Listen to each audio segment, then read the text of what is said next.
What Enoch saw was not allegorical. It was precise, frightening. He saw people who had not even been born yet. He described future generations with details that could not have been invented. He saw the marked ones, men and women who would live in this time, carrying something invisible that would set them apart from the rest. And if you are here, maybe he saw you too. Enoch was taken by God before even tasting death. But before that, he wrote about the last days. He saw a people strange to the world but familiar to heaven. He saw their dilemmas, their inner wars, and the weight they would carry. Not because of weakness, but because they would be targets. Targets because of the light they carry inside, even without understanding it. These chosen would be attacked, not because they are weak, but because they represent a threat. Enoch saw this. He saw how the mark would make them different. They would walk among the crowd but feel out of place. They would fight against inner voices, silent pains, but they would never be destroyed, because they were sealed, not with ink, but with fire. Fire that no ordinary eye can see. If this topic interests you, and if you want to understand what else Enoch saw, who the chosen are, and what their role is in this time, go ahead and subscribe to the channel now. This is not ancient history. It is an active revelation. And if you identify with this, stay until the end. It will make sense. I am George. And what you are about to hear is not about biblical interpretation. It is about spiritual facts left by a man who saw the end before it began. And he recorded the emergence of a generation marked by fire. The day Enoch saw you. Enoch was not an ordinary man. He lived in a time when everything was raw, corrupted, and violent. But even so, he walked with God so intimately that he was taken from the earth without passing through death. The most shocking detail? Before departing, he saw things about the future that no human being had seen. Among the visions he received, there was one that made him tremble. It was not about kings, wars, or disasters. It was about people, a specific group. They did not exist yet. They were distant in time. But Enoch saw them with impressive clarity. He saw a separated people, with invisible signs, who would live turbulent days and carry a mission that few would understand. These people would not be noticed for their appearance, nor for their external achievements, but for something deeper. Enoch described them as carriers of a light that does not go out, a flame lit in the spirit, even when everything around seems dark. They would not be celebrated by crowds. In fact, they would be questioned, misunderstood, and even ridiculed. The vision showed that these chosen would face silent struggles. They would not be physical wars, but internal ones. Their greatest battles would take place in thought, in the emotional, in the spiritual. Enoch saw their tears, their doubts, and the constant feeling of not belonging. They would be surrounded by many, but feel alone. Not because they are weak, but because they see beyond.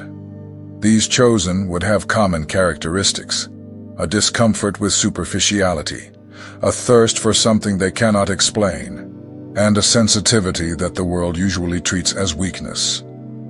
But for Enoch, these marks were clear signs. They had been sealed, not by a religion or by status, but by a calling that came from above. The most disturbing thing about the vision is that Enoch did not speak in generic terms. He described behaviors, reactions, and feelings with exactness. Things that only someone living today would be able to understand. Waking up without knowing the reason for the tightness in the chest. Feeling homesick for something you never experienced. Realizing that no one around shares the same inner restlessness. Many would try to silence this inner fire. They would try to adapt, pretend they are like the others. But Enoch's vision showed that this would not work, because what they carry cannot be extinguished. No matter how many distractions they try to use, the mark is there, throbbing inside, always calling back to the origin. The vision also showed that these marked ones would not be merely observers. They would be activators. Wherever they went, they would provoke change, not with ready-made speeches, but with presence. Just by existing, they would already bring discomfort to corrupted systems, because their very existence is a living reminder that there is something greater underway. Enoch understood that these people would not be led by fear. Even with deep pains, they would rise.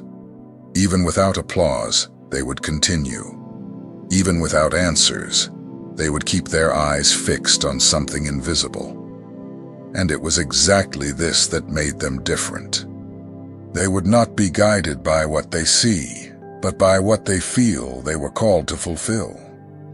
He saw this group spreading across the world, but with the same invisible sign in common. People who do not know each other but share the same restlessness.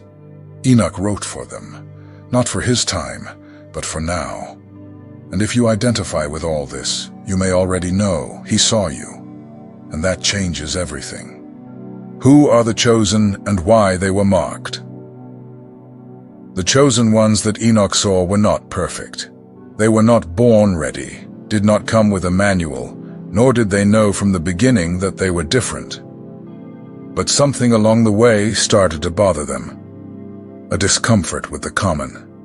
A pain that would not go away. A persistent question. Why am I like this? The answer would come much later. They grew up trying to fit in, forcing a kind of normality that never worked. They pretended to be fine in places where they did not belong. They sought acceptance where there was rejection. And even when everything seemed to be going right, they felt an emptiness, an inner space that nothing could fill. This was not bad luck. It was a sign, a reminder that the calling was already active. The mark they carry is not visible, but it is felt. It manifests in the details, in the way they perceive another's pain, in the discomfort with injustice, in the desire to change the world, even without knowing where to start. Enoch described this precisely. The chosen would be sensitive, but not fragile. They would feel more because they were made to carry more. Most do not see themselves as special. In fact, many think they are wrong. They are too hard on themselves, doubt themselves, often think about giving up. But here lies the hardest truth to accept. The weight they feel is not a flaw, it is design. They were designed to endure what others could not, because they were marked with purpose. The purpose of the chosen is not fame, nor recognition. It is transformation. They enter environments and something changes. They bring clarity to confusion, peace where there is chaos, direction where there was only noise. And often they do this in silence, without being noticed. But the spiritual world sees, and the darkness feels when they arrive. That is why they face so much opposition. Not because of error, but because of the impact they cause. Enoch saw this. He saw that every attack they face is proof of their identity. The greater the war, the clearer the mark, because the enemy does not waste time with those who pose no threat. Enoch also saw that many of the chosen would be tempted to hide, to abandon the calling, to live a common life, but that would bring even more pain, because they were created for depth, and everything shallow suffocates. They cannot live by appearances. Their soul demands truth. It demands meaning. It demands eternity. The mark they carry burns. It does not destroy, but it bothers. It reminds them who they are. It reminds them what they were called to do. Even in the darkest moments, it pulses. Even on the days when they do not believe in anything, it persists. It is as if something calls them back to the center, to the purpose, to the origin. They are not conventional leaders. They are like hidden torches that only light up when darkness arrives. They are buried seeds, waiting for the right time to sprout. Enoch saw that this generation would arise without warning. But when it did, the spiritual world would change course. Because where there is light, the shadows do not resist. The chosen were not made to stand out for ego, but for function. They were shaped in pain to have compassion. They suffered rejection to offer welcome. They walked alone to guide others. They do not know everything, but they carry something that few have: silent steadiness. Enoch saw them, and he knew they would be few, but he knew they would be decisive. The invisible war of the marked. Enoch saw that the chosen would be thrown into wars that no one around them would understand. While everyone lives normally, they face intense internal battles. They are not physical fights, but mental, spiritual, and emotional attacks. Doubts, fears, confused thoughts. Everything comes in a heavy and silent way. They fight without noise but bleed inside every day. These attacks do not happen by chance. They are targeted. The spiritual world recognizes who they are, even if they do not know it yet. The mark they carry is like a light that shines in the darkness, attracting resistance. Not because they did wrong, but because they disturb. They carry a presence that provokes, and this turns them into targets. Most try to explain what they feel, but few understand. Speaking seems useless. People say it is exaggeration, drama, or weakness, but it is not. It is spiritual weight. It is about carrying a destiny that was activated too early, without a manual. They did not choose the war, but they were born with it written in their bones. The pressure does not come only from the outside. It also arises from within. A conflict between wanting to be silent and feeling that they need to stand up. Between resting and feeling that they cannot stop. The mind gets tired. The body gives in. But something inside insists. Continue. Do not give up. Not now. This inner voice is part of the mark. It does not go silent. Enoch saw that the chosen would feel guilty for failures that others commit without any weight. The level of internal demand is high. They do not allow themselves to err, even if they live surrounded by imperfections. This makes them feel always indebted, always lacking. But this happens because they know deep down that they were called to something greater. At the same time, they live surrounded by distractions, proposals, paths, ideas. Some seem good, even right. But inside, they know they are not for them. There is an invisible filter that rejects everything that is not aligned with the purpose, and when they insist, the result is pain. Not because of punishment, but because of misalignment. The invisible battles also happen in relationships. They are misinterpreted, rejected, forgotten. When they open up, they are judged. When they are silent, they are ignored. This generates an isolation that is not physical, but emotional. They are present, but do not belong. They participate, but do not fit in. And this follows them in silence every day. Enoch wrote about this clearly. He said that these people would be known for suffering without explanation, for pains that are not healed by advice, for a silent resilience that not even they understand.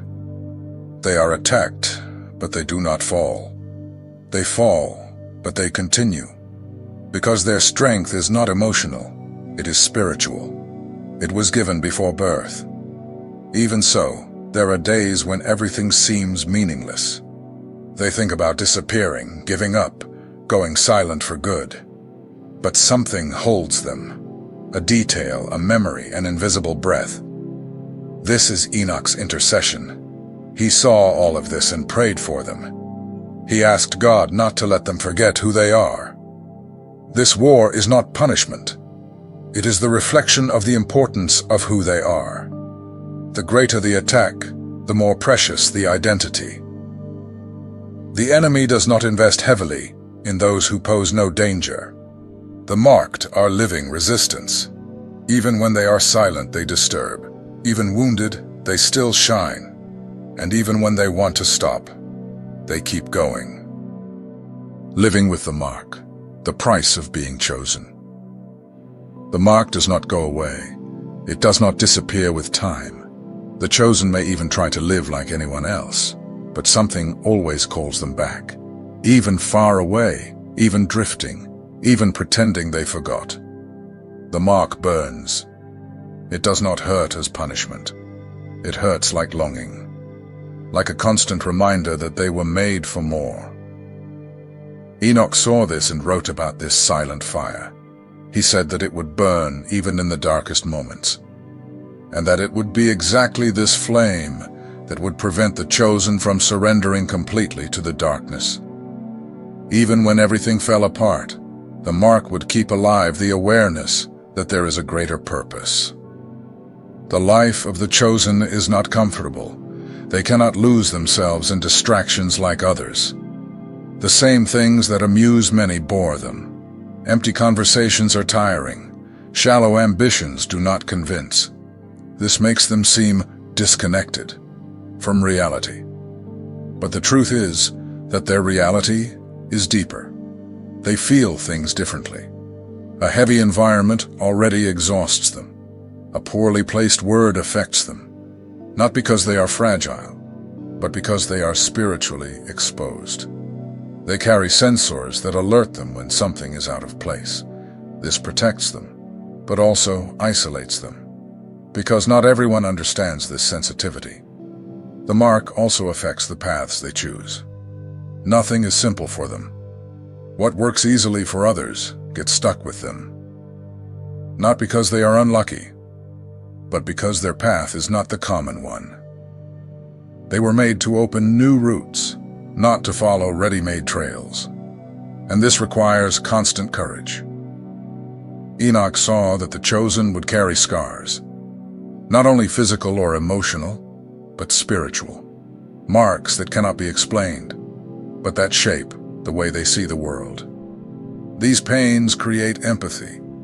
They do not judge easily because they have already gone through situations that taught them to look with compassion, not with criticism. In spite of everything, the chosen have a strength that surprises.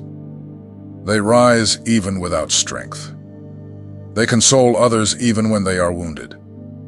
They remain firm even without clear direction. This strength does not come from within. It comes from above. It is a spiritual inheritance activated by the mark. They were equipped to withstand pressures that no one sees. The intercession that sustains you. When Enoch was taken by God, he did not go with empty hands. He took a cry, a request, a prayer that was not for himself, but for a people who did not even exist yet.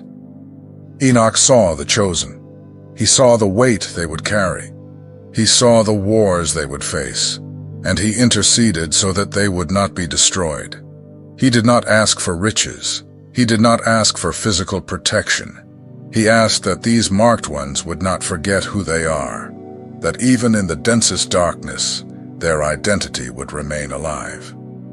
He knew that the strongest attack would be against memory, because if you forget who you are, you begin to live as if you were anyone. Enoch wept for this generation. His words crossed dimensions. His cry spread like an echo through the heavenly corridors. He prayed that on the hardest days the chosen would have signs, that heaven would speak to them in ways that only they would understand, that they would be remembered, even when the world tried to erase them. This intercession is what prevents many from giving up. That is why, even wounded, you feel something holding you. Have you noticed how, in moments of collapse, a small thing happens and brings you back? It is not coincidence. It is an answer. It is Enoch's prayer reaching your generation. His prayer did not die with time. Many of the marked are standing today because of this, not by their own merit, but because of invisible covering. because of a request made even before they were born. This changes everything. You are not a random person trying to survive. You are someone sustained by ancient words, spoken by a man who saw the end and cried out for you. The pain that didn't break you shaped you. Enoch saw the pain of the chosen, but not ordinary pain. It was a deep, almost inexplicable pain, a wound that did not come from the outside, but from within. He saw that this pain would be constant, but not by chance. It was part of the formation, because whoever carries the light needs to be shaped from the inside before shining on the outside. Many of the marked went through betrayals too early. They were rejected while still young. They lived experiences that left scars, but even so, they kept going. Enoch saw this. He saw that these experiences were not signs of abandonment, but of preparation. Each disappointment dug deeper, and the deeper you dig, the more room there is for the root to grow. The pain did not destroy. It revealed. It showed who they are, what they endure, how far they go. It turned weaknesses into shields, tears into fuel. While others break, the marked resist, not because they are insensitive, but because they were trained by pain. Not a pain that paralyzes, but one that builds firmness within. This pain is not visible to others. No one understands why certain moments hurt so much. But for those who carry the mark, every detail is felt. What goes unnoticed by many weighs on the chosen. Because their senses are sharper, their spirit perceives what the eyes do not see. And this, at times, is tiring. Even so, they continue. They do not give up. Even wounded, they help. Even exhausted, they keep going. Pain taught them to get up without depending on applause, to trust even in the dark, to act even without answers. Enoch saw this. He saw a silent but unbreakable people, a generation marked by scars that would become maps for others. The awakening of the marked. Enoch saw the moment when the chosen would awaken, not all at once, but little by little. In different places, different contexts, different lives. It would be like sparks appearing in the midst of darkness. First one, then another. And soon, an invisible network of light would begin to form. A generation waking up to who it really is. This awakening would not come with noise. It would have no fame, no stage. It would be internal.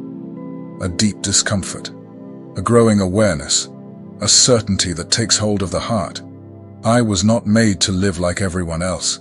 I was marked, and I need to take my stand. This does not come from emotion. It is born of the Spirit. It is activated at the right time.